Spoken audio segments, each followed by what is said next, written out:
Hey everyone, in this tutorial we are going to go over some really basic functions of Adobe Illustrator.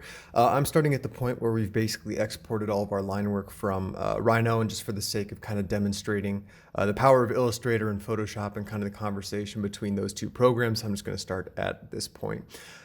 So there's a couple of different styles of hand drawing that you all are doing. Anakin, I know that you're doing Lebbeus Woods, who predominantly uses colored pencil. And Noah, I believe that you are doing these kind of Renzo piano drawings, which of course use the colored pencils as well. William Van Allen, Logan, I think you're taking more of him. But if we look at these first two sets of drawings, it's Lebbeus Woods and Renzo piano. They use colored pencil in a very particular way. I'm going to put these links in the descriptions, and you'll be able to download these. Basically, there's a colored pencil brush set. Basically what this does is it turns your cursor into a colored pencil effect. And Logan, for years, it's actually more of what we call a grain effect, and it's going to be down here. I'll show you how to install these real quick. Basically, if you hit these free downloads, I've already tested these out, so you don't have to worry about them, installing viruses on your computer. I've had them on my computer for a very long time. But if you download this file, it's going to bring up a zip folder. So if we show that in the folder, and then basically right-click on them and do extract files, what that's going to do, mine might be a little bit different because I use an actual program to use file extraction, but as long as you're on, I think Windows and Mac both have file extraction programs to get rid of these kind of zip files. If I go ahead and just hit OK, basically what we want to do is get to a point where we have these ABR files in an unlocked folder, at which point we'll just be able to right-click and open with Photoshop. And it doesn't look like it's going to do anything, but it's actually loading in the brush set so that when we do open up a file, we'll be able to basically use a colored pencil effect on those. So we're going to do the same thing with this grain effect for you, Logan, where we open up the file location, extract the files, hit OK. And then the grain shader brushes, we're going to go into this folder and open with Photoshop. And it's going to do the same thing. It's going to load it in real quick. But we first need a file that we're going to bring into Photoshop. So if we are in Illustrator, like I am here, we want to have basically a really easy thing for Photoshop to process and create contrast in. So what I'm actually going to do is I'm going to turn off my my kind of intersecting lines layer real quick, and probably even that thicker outline that was around here. And what I'm going to do is do what's called live paint. So if I go ahead and copy this by selecting it and hitting edit copy, edit paste in place, I'm actually going to put it onto a new layer called contrast underlay. Drag it up there. And I'm going to go to Object, Live Paint, Make. And basically what that's going to do, if I turn off all of my other layers, is create a group, more or less, that allows me to fill the entire shape that we just made. And we can even go in with this Live Paint bucket, which is under the Shape Builder tool, and start to play around with the colors, color in certain portions, certain things, which is exactly what we're going to do. So I'm going to fill in one red, I'm going to fill in one blue, and I'm going to fill in one, let's say, kind of a darker green. If you don't have the Live Paint Bucket tool, you can simply hit K on your keyboard to automatically bring it up. And if your workspace doesn't look like mine, go ahead and go to Windows, workspace, and then I usually use Essentials Classic. So when I bring that up, yours is probably going to pop up over here with libraries instead of links. In order to get links, go ahead and go back to Window and just make sure that this box is checked right here. So once we have this is looking pretty contrasty, which is good. I'm actually going to do the same thing with these two drawings as well. So I'm going to turn off that intersecting lines layer again and my silhouettes again. We're going to go ahead and copy both of these to my my contrast underlay layer. And I'm going to hide my other layers and go ahead and do object live paint make again. And we're basically going to do the same process. In order to get the same set of colors, it's not super important for this part, but I think it's a good thing to bring up early. If I use what's called the eyedropper tool by cleverly hitting the I button on my keyboard, or alternatively right here on the left side, I can actually click on this red and you'll notice that it's going to bring up that exact same red. So it's a good way to color match across the entire set of drawings. I'm going to go ahead and do the same thing for the green. And I'm going to go ahead and do the same thing for the light blue. So you'll notice that this one has a little bit more depth to it, and I'm going to cover that individually in the Renzo piano tutorial. But basically, we just want to make sure that there's no colors touching each other. So in a situation like this, of course, this isn't ideal because we're not going to be able to tell the difference between this and this. So what I'm going to do is basically make sure that I kind of delicately dance around those colors and basically make everything alternate like this.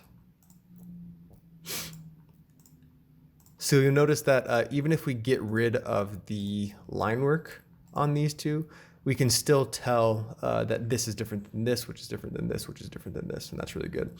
So I'm actually going to go ahead and turn off my text layer. You guys don't need to have that on yours, but I'm going to go ahead and go to File, Export, Export As.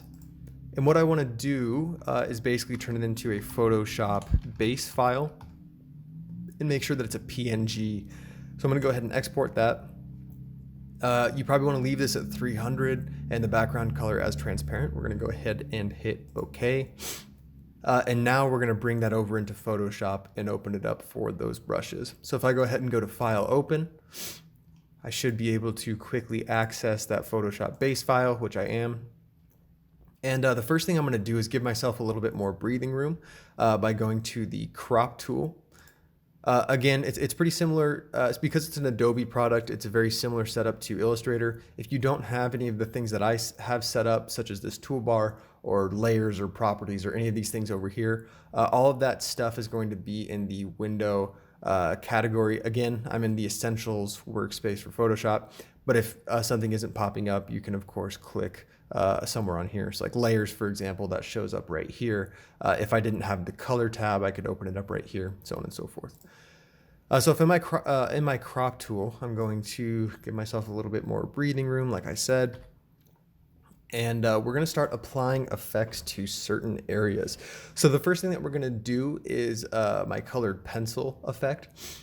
I'm going to go ahead and name this layer base layer by double clicking on the name and basically renaming it and hitting enter. And I'm going to have 3 different colored pencils. So I'm going to have a red one, a green one, and a blue one. So I'm actually going to go ahead and create a red one, a green one, and a blue one by simply hitting this new layer tab down here. So we'll call this one color pencil or CP, maybe that'll be better. Red. I'll name this one CP green, and we'll name this one CP blue. We actually want to create one more layer and drag it down to the very bottom, and we're just going to call it white. Because of course our artboard in Illustrator is going to be a white background, and we want to have something similar so we know what it's going to look like in Photoshop.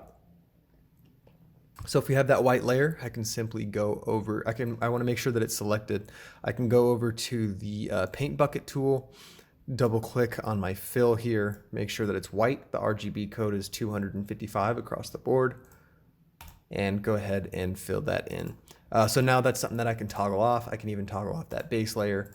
And it's a really easy way to stay organized and be really effective in the way that we bring stuff back into Illustrator. So if I go ahead and go to my base layer, what I can do is hit the magic wand tool. The tolerance is very important on something like this, not particularly in this drawing, but just in general. The lower the tolerance is, the fewer number of colors it's going to pick up. So for example, let me just bring in a Levius Woods drawing real quick. So if I click on the magic wand tool and my tolerance is set at something like maybe 2, you'll notice that if I click somewhere on the image, it's not going to pick up very much, even though this is a pretty consistent color across the board. Whereas if I have, a tolerance of 64, it's going to pick up a lot more of that image because it's saying that these colors are within like 64, I believe, colors within this original color that we had clicked. So that's just a really kind of quick way to explain the magic wand button. I'm going to go ahead and delete that image by dragging the layer down to this trash bin. But I'm going to go to the magic wand tool and select the red right here. And I'm actually going to turn off this base layer, but it'll leave that selection intact, you'll notice. So if I go to my colored pencil red, I'm going to hit this brush tool or hit B on my keyboard. And you'll notice that because we opened up those files before the tutorial, they're actually going to show up in their own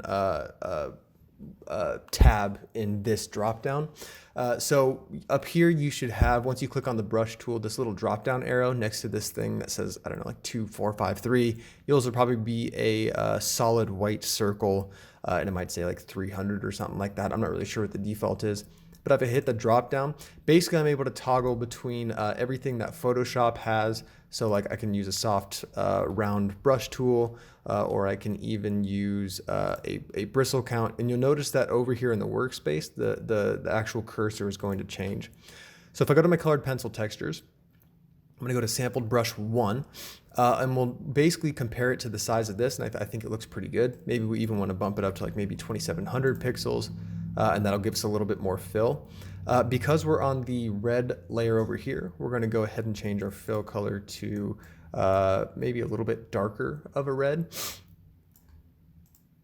And now we can start clicking on this area and it'll automatically fill it in. I usually like to have my opacity a little bit lower for the colored pencil, simply because when you actually draw with the colored pencil in real life, there is a contrast between dark and light moments in that. So I usually keep it at 50% and basically layer up that information. You can click the left bracket kind of by your backspace key on your keyboard to make things smaller, and you can hit the big bracket to make things a little bit bigger. So basically, once I have it about this size, I'm just going to go ahead and keep my mouse in the same place and click like 3 times. And you'll notice that starts to give us a colored pencil effect. I'm going to do the same thing over here. Try to even it out a little bit. I think that's looking pretty good. And I usually do a 2-tone shading process, which basically means if we have this darker red right here, I'm actually going to go back into a lighter red and do kind of a thing on top to get a little bit more color saturation and depth to what we just drew in. So that's looking pretty good. I'm going to go ahead and turn my base layer back on, and now I'm going to, while I'm selected on the base layer, click on the green, turn this layer off, go back to my green layer and do the same process. I'm going to go to my fill color here and basically pick a darker green. Keep my mouse in the same place and click, and you can kind of experiment with these kind of 2-tone things that I recommended. You can leave it as this, and finally we're going to do the same thing for the blue layer. So I'm going to shut that off, go to my CP blue layer, and pick some nice shade of blue. I think that looks pretty good. And we'll make this bracket a little bit bigger. If you don't like these things being at the same angle, we can actually go up to that same drop down that we selected the brush from, and you can actually rotate the brush. And I'm gonna go ahead and just rotate it 180 degrees. Actually, that might not be good. Let's go ahead and bring it back up to a 90-degree difference. And you'll notice that the brush is changing directions as I'm doing that. So I think that looks pretty good. I'm going to do a little bit of a darker shade underneath, maybe off to the side. So I'm pretty happy with this. If you want to start to do the things that Lebbeus Woods is doing, where he kind of like fades out some of these colored pencil sketches, we can actually go back to our CP red layer, or any of them for that matter, and we can do a eraser tool. And what the eraser tool is going to do is basically get rid of anything that we put the mouse over. So again, I want to make sure that my opacity up here is at about 50%. And if I simply click a couple of times, you'll notice that everything within this radius, which has a soft edge, starts to disappear. So you can start to kind of micromanage each individual component of the drawing by doing that. So I think that one's looking pretty good. I want to move on to the grain portion. So if I do a very similar process by clicking on the magic wand tool, making sure my base layer is selected, and clicking on one of the sides, I can turn that off and create 3 new layers. So we'll do grain red, grain green, and grain blue. So if I'm on my green layer, again, I can go to my brush tool, and now instead of going to this colored pencil textures, we're going to go down to the grain shader brushes. And these I've also had on my computer for a long time, but basically I just want to make sure that it's a pretty good size in comparison to this outline that we've selected. So if I go ahead and make this green, because it's graphite, you might actually want to do this in some kind of gray, so which is actually what I'm going to do.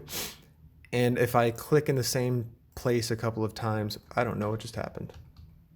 If I click in the same place a couple of times, it's going to... Ooh, my computer's being really weird right now. I don't know what's going on. It's changing sizes on me out of nowhere. Yours shouldn't be doing that, but you can see that if we zoom in, we're going to have a really nice grain effect.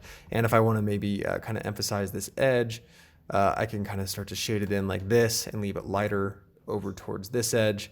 I can come back in with darker shades of gray and make it look like I applied different amounts of pressure. Because if you look at what William Van Allen does, obviously there's a lot darker corners and then a lot lighter faces, so you can start to mimic some of that style with the grain brush. Another rather useful thing that we can actually probably do is bring in a render underlay. So from the first couple of assignments that we did with rendering, you can bring one of those in and use that as a basis for your grain tool. So I'm going to go ahead and hit File, Open. And I pre-rendered one because I'm a cheater. I'm a dirty, dirty cheater. And if I select that and bring it into my Photoshop file, basically I can hit Control-T or Edit Transform or Free Transform. What that's going to do is allow me to scale it to the exact dimensions of my chair right here. So I'm just kind of aligning the left and the right. And if you hit Enter, it's going to apply those changes. So if I go ahead and put this below my grain red layer, I'm going to type in render underlay and then go to my red grain tab. If I'm still on that brush, what I can do is start to basically copy what we have on this render underlay. So you see that these are moments of lightness and these are moments of darkness. So I'm just going to, I'm first going to go to my base layer tab, make sure that the red portion is selected, go back to my brush, and now I can basically just kind of copy what's going on in this render underlay. There's a little bit of stuff over here. And I can quickly check how much is being done by turning off the render underlay. Whoops, I think I was on the wrong layer when I did that. I'm going to go back to my red grain layer and try it again. Do something like this, a little bit over in the corner. And now when I turn off my render underlay tab, we're going to see that we kind of start to mimic that render. So if I turn back the underlay, it's a really quick way to just kind of toggle back and forth and see what needs to be smoothed out. So if I do something like that, we're going to notice that basically there's a lot of dark going on over here and a lot of light happening here. So if I actually turn on my opacity to maybe 50%, I can actually kind of start to fill in the rest of it and basically just kind of adjust the size of my brush to fill in certain portions and start to smooth that out quite nicely. So I think that looks pretty good for the grain portion of the tutorial. The last thing that we're going to do is look at a Renzo piano drawing. So Renzo Piano does a lot of stuff by hand. If you'd like, you can actually hand draw some of this and bring it into Illustrator, and I'll show you that in a couple of minutes. But for the time being, basically what I want to do is start to look at some of the shading techniques that he does with his drawings. So I want to say like, okay, I want to point out this portion in blue and point out this portion in red. Again, we can basically just select, let's say, this base layer, and I want this and this to be blue, what I can do is turn off that base layer and go to my red colored or my blue colored pencil layer and do that same process that we did for the Lebbeus Woods portion of this tutorial. I want to make sure that I'm back in my brushes tab and that I'm selecting colored pencil. And I'm just going to fill that in real nicely. Maybe put in a darker tone on the right one just to show some contrast. And I'm going to go ahead and do the same thing with a couple of the other areas. So I'm going to fast forward through this part, but basically I'm going to shade this a different color and this a different color and kind of the entire thing a different color of colored pencil.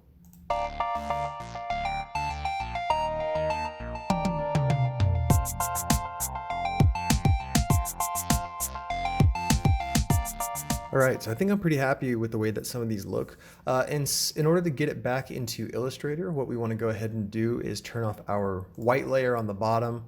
And we're going to go ahead and do File, Save As, PNG. And we're going to name it Illustrator Base File. Make sure that it's a PNG so we can maintain all of this transparency. And if you want to line it up really easily, what we can do is do File, Open, and we'll open that file that we just made. We're going to go back to our Magic Wand tool, make sure the tolerance is maybe at like 8. We want it to be lower when we're selecting transparencies. And I'm just going to click somewhere out in the open, and then right click and select Inverse. And now when I go to my crop tool, I'll be able to hit enter twice and basically line it up perfectly with what we have going in Illustrator. So I'm going to go to File, Save. And you can see down here the progress on the save, and it's at 99%, and it is done. So when I go back into Illustrator, I'm going to go ahead and make a new layer, and we're going to call it Render Underlay. And put it at the bottom of our workspace. And I'm also going to hide our contrast underlay, which of course just has all the live paint that we did. So if I make sure that the Render Underlay tab is selected, we can go to File, Place. And we're going to go ahead and bring in that image that we just saved in Photoshop, which is right here. And in order to, it should be at the right size because we just exported it directly from Illustrator, but to double check, we're going to turn on one of our line layers and make sure that it lines up nice and proper. So now if I turn off that line work layer that I just did, we can see that this still stands on its own as a thing, but if we do want to have line work, Lebbeus Woods faintly does it with stuff like this, but I'm going to have a modeling tutorial that gets more into depth with this kind of stuff. It's a really easy way to kind of show the boundaries of these things and start to basically overlay line work onto these drawings that we just produced underneath. So the last thing that I want to show you all is how to bring in hand-drawn effects and digitize them basically in Illustrator. So what I'm going to do is bring in basically an image that I just drew in a sketchbook really quick by hitting File, Place. And I think it was yesterday that I tested this out. Yes. So if I bring this image in, don't mind the coffee stain that's on my notebook, we can go to crop up here when this image is selected and basically bring it down to the size of this sun diagram that I just did. So if I do something like that and hit enter, it's going to bring it down to this size. I can actually hit image trace, and image trace is an incredibly useful tool. If I get a picture of like the Lebbeus Woods drawing again and do image trace on it, it's going to detect like the darkest points of the drawing and the lightest points, and it's going to turn it into line work for us automatically. We can also do it with color by hitting this drop down arrow. So this makes it 3 colors. It might take a second to process because there's a lot going on with this drawing, excuse me, and 6 colors. And it's called posterizing. So actually a lot of like t-shirt companies will use this to limit the number of colors that show up on a shirt so they don't have to charge as much. And we're basically just going to do the regular image trace on this sun diagram that I did. And what that's going to do is if I hit expand, right click it and ungroup it, I can basically just click on this white portion and go to select, same, fill color, and hit delete. And that's going to leave me with this filled in vector object. So if we switch this, of course, it's going to turn into line work. I want to keep it as a fill. And what we can do is basically just drag it over here onto our workspace. And we'll have the sun kind of beaten down on it from the corner. If we want to fill in the sun, these objects are, because they are vector, they are also able to be live painted. So if I go to Object, Live Paint, and Make, I can zoom in very quickly by hitting Control plus and Control minus to zoom out on my keyboard. If I go back to my Live Paint bucket, I can, let's make this a nice shade of yellow.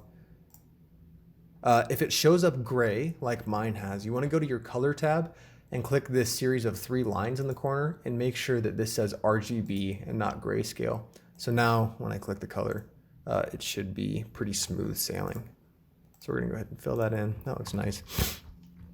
Another thing that we'll notice about Renzo Piano is if you look really closely at his pochés, they're actually made from markers, so there's no opacity to them. I think we can see it a little bit better here, where he pushed a little bit harder on this side of the marker, and it created kind of a contrast between those pochés. We're actually going to do that in Illustrator real quick. So I have my own poché layer, and again, I'll get into this when I do a modeling tutorial for Renzo Piano. That one's going to be pretty short, I think. But if we turn off all of our layers except for the poché, you'll notice that what I've done is basically I've created an opportunity for us to do a section cut through this project. So if I make a new layer, I'm going to go ahead and name this poché 2. If I do edit, copy, and edit, paste, and place, what I can do is drag this new set of line work onto my poché 2 layer, and I'm going to go ahead and hide that for now. But I'm going to go ahead and get rid of this line and this line, and I should actually probably do the same on the other layer. And if I only have my poché layer activated, I'm going to go ahead and select all of that and do Object, Live Paint, Make.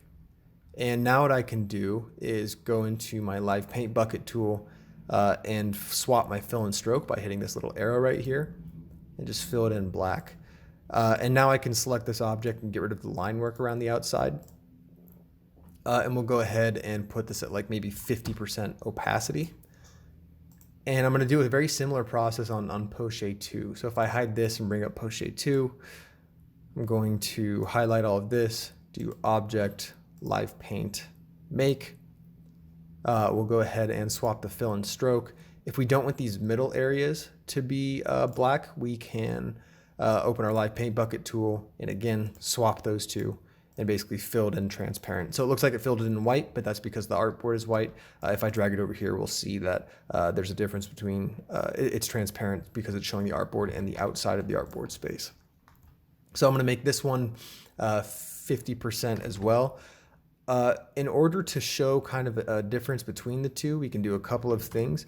Either we can move this very slightly up and to the left so that it's different from this poché level underneath.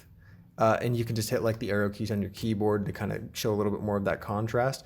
Alternatively, we can actually give it a stroke weight. So if we give it like a stroke weight of maybe 3, that will become part of the selection, and we see that there's an inconsistency to a lot of the poché. So I'm going to go ahead and turn on all of my layers except for the, let's see, contrast underlay and the, I think that should be fine actually. So this is a really basic tutorial to Illustrator processing and the conversation between that program and Photoshop, as well as the Photoshop brush tool and how you can start to incorporate that into an artistic kind of representation like this. So I'm going to upload some more specific details or more modeling techniques for Lebbeus Woods and Renzo Piano and then Frank Gehry. I didn't include Frank Gehry in this tutorial simply because it's not easy to replicate in Illustrator, and it's actually much easier to just do it by hand and do a live paint, an image trace like I did on this. but that's not very digital, and it's not really kind of the point of teaching you guys Rhino, so we're not going to include it in this tutorial. But if you have any questions on this stuff, reach out and let Garrett and I know, and we will get those other uploads to you soon.